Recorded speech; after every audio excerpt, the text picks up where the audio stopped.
everybody. Sean and Kelly here, Price and Price Group of Samson Properties. And what are we talking about? Today we're talking about what even is an off-market listing and why would we want it, why wouldn't we want it, and all of that. Okay, let's dive into it. Here we go.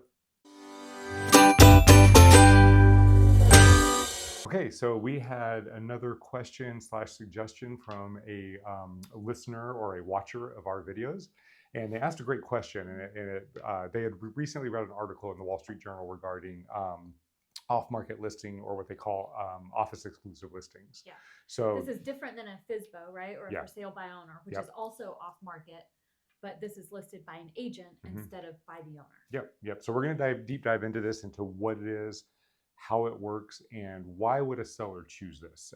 And so we're going to look at all the details. Okay, so first of all, I think getting it very out there first, there is an official agreement signed, right? Yes. You are entering into a contract with a brokerage. Yep. It's a listing agreement with an agent. Yes. And the key to this is it's just like any other listing agreement. And the rules are, and correct me if I'm wrong, these timelines kind of throw me off sometimes. She's the one that keeps us straight. The timelines are as soon as we have a signed listing agreement, the effective date of that listing agreement, the agreement and the property have to be put into the multiple listing service within 48 hours of that signed agreement. That's whether it's going to be an office exclusive or whether it's going to be a traditional publicly marketed property. So all properties, when signing a listing agreement, all properties have to go into the multiple listing service. They just don't all necessarily go public. That's exactly right. It's within 48 hours. And that's even like, let's say you're my seller and I'm your agent. And you say, well, okay, I'm going to sign this agreement with you on November 9th, but I don't want to list it until December 1. Okay. Right? Yep. That's what you mean. I don't want to list it. Well, you've signed the agreement today. So technically we have a listing agreement. Yeah. So we have to notify the multiple listing service of that within 48 hours. But the way we get away from publicly marketing that is with the next form that comes with the office exclusive. So if you'll talk about that. So there's an office exclusive form that the seller has to sign, and basically they have to check off on several points.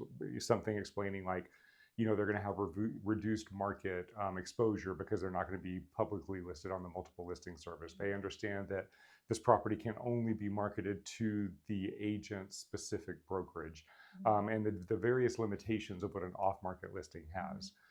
So when they sign that agreement, it is going to get them reduced market exposure. That's exactly right. It's like it wants to be very, very clear in letting you know this. You can't expect the same kind of turnout and traffic, right? That you would expect on the multiple listing service. So and we always preach, especially when we're talking to sellers. We always preach. We always preach. Supply and demand, that's what determines prices. So if you have more demand than you have for supply for your house, basically you have more buyers interested in your house, you tend to get a higher price. Right. So why would a buyer or seller choose to use this? Well, the first thing to clarify is the brokerage that if you're doing an office exclusive listing, the brokerage that you choose for this is very, very, very, very critical. Well, this kind of goes into another idea I had for a video, which is, why so many brokerages and why is the brokerage important? And you're touching on it right now, so I'm not going to get long-winded about it. But the reason we moved to this brokerage, trust me, has so much to do with what you're talking about right now. So compare it to the brokerages we were with before, right? It was nationwide, huge. Everybody knows it. But tell me why that wasn't sufficient, and then we'll go into why this was. So there are nationwide brokerages that are they're huge. They're just nationwide. Some are even worldwide. Okay, and they have fantastic number of agents that work for them. But the key is when you are looking at an office exclusive, the only agents that this property can be marketed to are the agents that are in your listing agent specific brokerage. So for example, they're still individually owned. Right. So there are multiple franchises. I don't want to name any specifically, but if you look at most of the national brands, they're individual franchises. So there might be one that's a Mclean branch, and there might be a Chantilly branch, and there might be a Metro branch.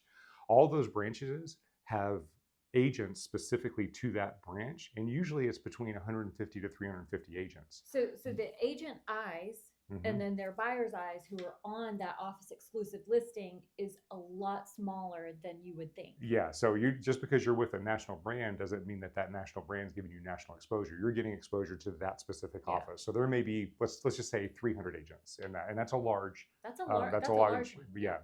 So compare that to ours. So a big reason we moved here. The brokerage that we're with is Samson Properties, and they are one brokerage. They're not a franchise. It's not, each office is individually People owned. in different states are probably like, who? Yeah, yeah, exactly, because it's a local brokerage. Yeah. But we have 6,000 agents. So when you do an office right here in the area where you're shopping, you're shopping and you're selling right here in our area, we have like and I've heard the number that we have 14% of the market share with regards to agents. So if you do an office exclusive with an agent that's with a brokerage that has 300 agents, or you do it with somebody who has 6,000 agents, and we have a software system that we can actually put that out to all 6,000 agents. Yeah, it's like a little mini multiple listing service within our brokerage. So and we do there's a lot going on that other agents in the area are not a part of. And so the agents that you need to work with, it's going to be specific to your type of property, right, where you're located and your price point. So let's say, okay, if you like to bouge out like I do sometimes, you're like, ooh, I want to go with the fancy ones that have like the premier luxe properties.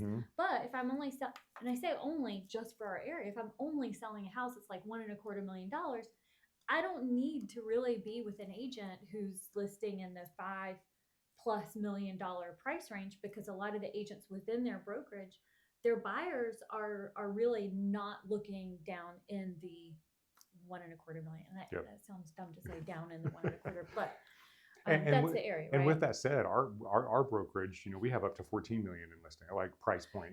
I mean, we kind of cover all of it. Yeah, right? we cover all of it. Yeah. So long story short, for most sellers, 99% in my opinion, it's better to go on the open market so you can get all the information. But there are strategic ways to go off market, and most of our sellers do go off market for a period. They go not off market, office exclusive for a period. Right. So they'll sign that agreement for a short period of time, and then we take them to the market. So okay, and so some of the ways this looks, right, is whenever you're in that little window, if it's only a window of office exclusivity, is you're not going to be public facing, like we've said. Right. You won't have signs. Right. Yeah, there's no signage. You can't put signs in the yard. Yeah, absolutely. It's not going to be fed into any of the like Zillow. It's not going to be on the multiple listing service, so no agents outside of our brokerage would see it. It's not going to go to Zillow, Realtor.com, Real Scout, any of these third-party websites. We wouldn't even be allowed to tell anyone outside of our brokerage about it. Okay, so that's a big thing too. That's right. Yeah, we all have connections and interactions with agents from all different brokerages, but we cannot tell them about these office exclusive listings. Right, that's true. Yeah. There's a wink. Yeah. Do you have anything this price point? That's right. But we can't tell you what it is. You'd have to find it. You have to wait. You cannot put it on social media. It cannot be advertised on social media.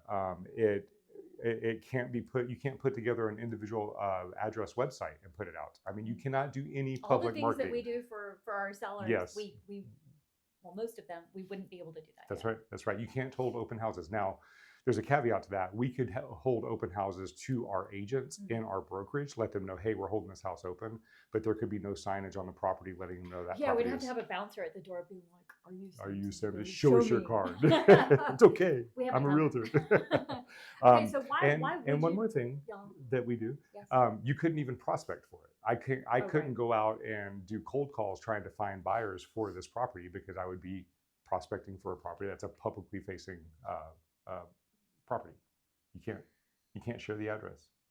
You can't share the address, no. But don't you have? Well, you have a book of buyers who That's a good point. So if I was prospecting and if I found a buyer and I used general terms, and I found a buyer that was interested in, let's say, a 3-bedroom, 4-bath in Arlington, then I could talk to that buyer, do a buyer presentation with them, get a buyer broker agreement signed, and then be able to show them that property, because now they're a client. No, because we don't do dual representation. We would not do that. Oh, that's right. You would refer them to someone else, because if it's intra-office, I would refer them to an you know what? Your brain's department. Just getting all tangled up this in is the legal department. It's fine. But yes, so there's ways that we can do that intra-office. Intra-office. Inter, not intra. Intra. No, intra. Inter. Intra.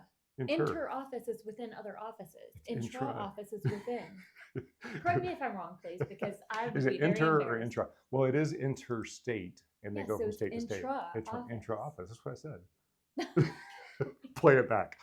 All right. Okay, so why would you do this? Who would this appeal to? People who want discretion? Yeah. Is one? Yeah, so somebody who maybe is high profile or I get that like all the time. yeah, I know. You don't ever want. We sell properties all the time. So everybody knows who I am. Yeah, someone who's high profile doesn't want people to know they're selling, or somebody who we've done this with some of our clients where they don't want signs of the yard because they don't want the neighbors to know they're selling. They don't want to kind of stir it up. So you can do it for that reason where you would have discretion.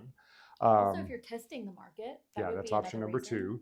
Now the gentleman that actually sent us the email regarding this, he had considered doing an off-market office exclusive listing for his property because there's some unique qualities to his property, and he wanted to see what those qualities would do to the price point and if it would be worth selling without putting it out there publicly and exposing the situation. Yeah, it's almost like once you do it publicly, it's written in Sharpie marker. It is. Instead of like if you find out the price point doesn't work and you bring it down, people start. Yeah, that's true. And for him, I think it's a really good idea. Yep. So you can test the market, and that's what we do when we're doing our office exclusives prior to going on the market. We're testing the price point, and we're seeing what the interest level is within our brokerage, our 6,000 agents at a given price point. We can gauge that interest doing that. You have an example for us, right? What I just did. That was you did that. I thought you were going to be way more in depth. No, I'm not going to go into his personal. I like it when you get like that. Okay, no, well, that was but if you have like a unique situation, or let's say you're considering doing a remodel. Here's an example in your wheelhouse. Let's say you're considering doing a remodel, and you're like, okay, it's going to cost me $100,000 to this remodel. I know that when this house is remodeled, it's going to be worth $1.2 million. How much could I get for this property without doing the remodel? Maybe it's not worth that $100,000 return. So then you do an office exclusive, you let it be marketed intra-office, and then you get offers coming in at, let's say, 120 or 1.2. You get offers coming in at 1.15. It's $50,000 difference. Why put $100,000 in when you can? Yeah. So the net is much better. So especially when your eye found some other twinkly, sparkly little property in that street, and you're ready to you're a little bit more inspired. That's with that right. one than you are with your. That's right. So there's a lot of market testing that you can do. To add that to the list of our handyman. Yeah. Oh, nail pops. Okay. We'll talk to her about that. Yeah, so that's another way you could kind of just test the market and test the price point. And then the third way is control over the process. So what do we mean by that? Well, some people, number one, they just don't want to prepare the house. They don't want to clean it up. They don't want to do any rehab or remodel. Man. It's tough. Yeah, especially when you're navigating a family and pets and everything. Yeah. It's not an easy thing to start doing. Yep. And they don't want to put it out there publicly because they don't want a whole lot of traffic coming through the house. So they get more control over how really much traffic with COVID too. Yeah, it was. How much traffic is coming through the property, and then the other thing that gives you control over is the type of buyers that are touring the property. So if you alert, qualification, alert, qualification wise, the type being, are they pre-approved? Do they have the funds? You can go through an entire, like, I want to see proof of funds. I want to see their pre-approval letter. I want to know that, you know, as much as I can about each buyer before they come into my house. You can do that when you have an office exclusive because they're only coming in through your agent versus setting up showings on the computer and going through and having free reign of the house. I know you were scared. So basically, it's going to limit your exposure. It's not the right thing for most sellers, but in a unique situation where they want to have control, keep it more private, decreased volume might be something that they want. They really don't care about. In my thinking parts. Your thinking parts. Oh, goodness. Yeah. Okay. So what do you think? I think every seller should do this. I think if I had to write a strategic plan that I knew that you wouldn't tweak and alter and edit, it would always incorporate at least 7 days. Oh, 100%. Off market before we do anything. At least 7 days. 100%. I would prefer to have 14 days. Yeah, 100% to do the testing. Say it's not for everyone. Yeah. I They I guarantee you it should be. I stand corrected. It is for everyone in the beginning of their process, but it's not the only sales process for everyone. You're going to limit your exposure, and you're not going to get. That's right. Yeah, Sweet cheese. yeah. You have to do the back office logistics to make sure your pricing is right, to make sure your preparation is correct before you put it out there publicly. Now, it's not for every brokerage to do, because then what's the point? Got to pick your brokerage. See? That's right. You pick a brokerage that has 20 agents, it's a waste of time. If you're with us or our brokerage, Yeah, then everybody needs to do it, because then, the market changes swiftly, right? Yeah. Within the 7 days, which is why you do the market report all the time. Yep. So a lot of times the price point, it's like that can change, and this is a great little tester to be like, oh, are we tweaking it by? Yep. Even a tweak of $5,000 to $10,000 can be the difference in like 10 showings in your first live week. Yeah, absolutely. Yep. That's so smart. Like that was brilliant. Yes, it's like. It's got to be the new logo. You look smart. Everyone. Yes, your new logo. We've moved into my own office. Sean kicked me out, so I'm like, I'm going to put a logo on my wall. So now it's our studio. All right. Okay. Hopefully this explains it. If you guys have any questions, I know this is a little bit of a circular conversation, it feels like, but if you guys have any questions, please feel free to let us know. It was perfectly linear. Well, there we go. Okay. All right. We'll see you guys on next week's video. Bye. Hey everybody, it's time for this week's market snapshot. That's right. What's happened in the Northern Virginia real estate market in the last 7 days in under 5 minutes, and great job on the intro. Thank you. All right, here we go. Okay, so when we're looking at these graphs, that black squiggly line, that's buyer activity. That's how many homes went under contract in Fairfax County, which is in Northern Virginia, in the last 7 days. The blue squiggly line, that is seller activity. That's how many new homes came on the market in the same place, same time. That's right. That's right. So what's happened in the last 7 days? Well, you can see that buyer activity has decreased pretty significantly. Buyer activity, of course, is demand, and inventory actually increased. So the gap for the strength of for the comparison of demand versus supply, the gap actually shrunk and got us closer to a normal market. Now, the reason for that gap and that decrease in buyer activity, number one, it's partially seasonal. Number two, it was an election week. So we may see this start trending back up a little bit. We'll have to watch it and see what happens. But if you go over here, this is what the fact of what you really have to take into consideration when you're writing your offers is we have seen, where'd my mouse go? There it is.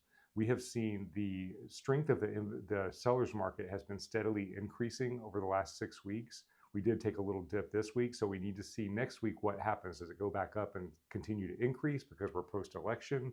There might be some pent-up demand from people waiting to see what happened with the election. Or do we see it kind of steady out, which is what it typically would do? So how was it last year?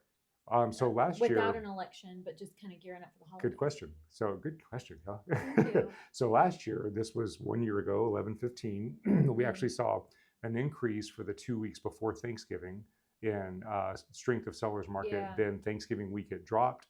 Then we saw it increase again towards Christmas, and then we saw it drop right around Christmas, and then we got into the spring market. It does seem like people kind of make this last ditch, like, you know what, we really do want to be in our new home in time for the holidays, that kind of thing, or in time for the new year. And aren't there some tax benefits? We are not tax advisors or tax attorneys, but aren't there some tax benefits in getting everything settled? There can be. Absolutely. Yeah. Yep. Absolutely. Okay. So it's going to be interesting to see what happens. This is an election year, so that could spike even higher. It could flatten out. We'll have to see what happens.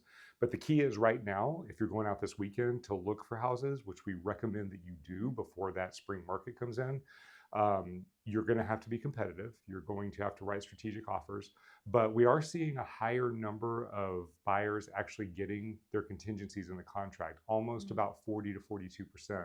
So that's higher than it has been. So it's a good time to try to get your protection in there. We would still recommend doing the home inspection, a pre-home pre-offer inspection. Yeah, absolutely. Watch our video on that. That's really awesome. 100%. Yeah. And for a seller, sellers, there are fewer buyers in the market right now. But the buyers that are there are very serious, and it is still a seller's market, so you can still get top dollar, especially if you're properly priced and prepared. All right. Properly priced and prepared. That's right. I like that. Was cute. That's our motto. Price as properly priced and prepared. With price. So that type with price and price. All right. We'll see you guys on next week's snapshot, and everybody have a great week. Let us know if you have any questions. This week's Mortgage Minute with Tatiana. Hello. How are you? Hey, Tatiana. Hi guys, I'm good. How are you? Good. You have good news today? Actually, Yeah, not bad. Yeah, let's talk about it. Let's see. And I don't have a permission to share. You don't have permission to share. Shame, Sean. You know what? Shame. There. There you go. There you do. All right, let's see. And I'm gonna make it like this. Wait. Okay. There we go. Yeah, so I do have good news because, and maybe you can't even see it here, and I apologize, I have a little bit different chart than I typically do. The one that I receive typically today, they actually gonna send it tomorrow. They want to see reaction of the market on, the Federal Reserve and on elections, which, last week rates were going up. The initial reaction after the results on Wednesday, we got increase in the rates, but now, it's going down a little bit. It's, because the Federal Reserve lowered the rate again, which, was kind of anticipated, but at the same time, they were not sure if they're gonna do it. So, and I see the rates are improving slightly. Um, I just want everyone to know that when rates are going up, nobody's talking about it in the media, right? There's no news. When rates are going down, everybody hears about it and they think that, they remember that rates went down to low six or even high fives. So they think that's how they were, and now they're going even more down, but they actually went up all the way to over 7%. So Yeah. Yeah. slowly going down. I think last week we were talking about the rates, it was around 7%. Now it's 6.98. It's just a very slight improvement, but it is improvement. It's nice. Um, so we'll see what happens next. Some have a lot of confidence and hopes for the new the new government. It's hard to tell what's gonna happen. Some still think that rate will go down next year, sometimes next year. It's hard to predict what's gonna happen, but I've been listening to some gurus, and with the new administration, if they're gonna be implementing those sanctions, so Yeah. if they're Yeah. gonna The implement the tariffs and everything. sanctions and Yeah. China and Iran, whatever they're planning on doing, kicking out immigrants, right? So that's gonna create an inflation, supposed to create inflation when something Yeah. like this happens. So inflation equals increase in interest rates. So we'll see what happens. Okay. So that's kind of what's out there with regards to like how they're expecting the outcome of the election to affect the interest rates. Is they're thinking that it's going to be inflationary, so they're going to cause an increase in interest rates to kind of try to keep that inflation under control. Right. And we'll see how soon they'll be able to put all those sanctions in, right? So it's Yeah. not an immediate thing. So, but logically thinking, when there are sanctions, there's increase in prices. Right. Right. And thus that's inflation. And if piece of bread costs $6 and then it's gonna cost $10, the whole cost of anything is gonna increase, and the same for banks. So they're not gonna lower the rate because then they're gonna be losing even more money. It doesn't make Right. sense. And that's the reason why we had increase in interest rates, right? Because we had inflation, they had to stop it. So Okay. yeah, we'll see. Hard to tell. Okay. Well, I have a question for you. Since you've been doing this for a couple of cycles now, since you've been doing this forever. I remember when Trump was president, his first round, he had some pretty significant tariffs on China. We had a business that really like it upped our cost quite a bit. But if I remember correctly, there wasn't an increase in inflation as far as in the economy. Do you remember if the rates were higher? I know that that COVID typically, caused a artificial suppression of rates. But pre-COVID, were the rates higher and ticking up with him in that previous term, or what do you remember from that So time I frame? remember that when he actually got elected, the rates jumped. Like the initial reaction was the rates jumped the whole percentage point. And I remember they were in fourth, Okay. and then they jumped to 5. So Okay. that's where the rates were. But then, they went down slowly back to where they were after that initial jump. So and then so what year was that? 2016, right? Yeah. Yeah.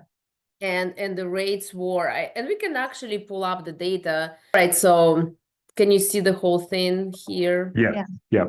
Okay, perfect. Yeah, so let's see. So right here we have 2016, Okay. and you can see here the rates were going up. 17, 18, they went slightly down in 19, and then at the And end then COVID. the COVID hit 2021. So those were golden years, Yeah. and the Yeah. rates were really low, and after that they just start going back up. And these slow rates, they did create the inflation basically, right? So Yeah. Yeah. that's why the rates jumped up here, which are pretty, in line where they were before. They're not any higher than back in this, In even normal years. starting normal years, even starting Yeah. from 93 to 2007, and then they start dropping with the crash. Yeah, so Yeah. yeah, they Okay. did go up some, and Yeah. Yeah. get maybe even better data somewhere, but I would just have to look it up for exact rates. Oh, but hold on, Yeah. we have them right here, right? So 2016 we had 3.625, then 24, 4.5, back to 4, 3, or like this. Perfect. Yeah. Okay. Yeah, so they were going up and down a Okay. little bit. Okay. Yeah. All right. So basically, if people based on his history, it might be a good idea for people not to be waiting around for a rate cut, which we say that all the time anyway. Yeah. But it might be something, especially since prices typically go up after an election, to go ahead and really get a loan now, get locked in, get the property, and then if rates do happen to come down, they can always refinance. But it might be a good idea to go ahead and take action now versus waiting. So are you saying, are you telling people to lock now? Um, for immediate, like within this few days, I would just, just tell them to float. Okay. Okay. Just because it's, the market is doing pretty good, but it's, I look at it as a hawk, check that all the time. I'm on it. And if I see movements to wrong direction, then I would be just, asking them to lock in. Okay. Okay. Gotcha. Okay. And you did bring up a really good point about people only hearing about the rates going down. Because I've even heard that from a couple of people. They're like, oh, the rates went down. And then they see what the rates are and they're like, but wait, I thought the rates went down. These are higher. And it's like, no. Yeah. They weren't watching them go up. It was Yeah. just the going down. So I'm weren't- glad you made that point. I They mean, weren't watching the weekly mortgage minute. exactly, yeah, they should. But it's normal that people don't really pay attention to that in their everyday life.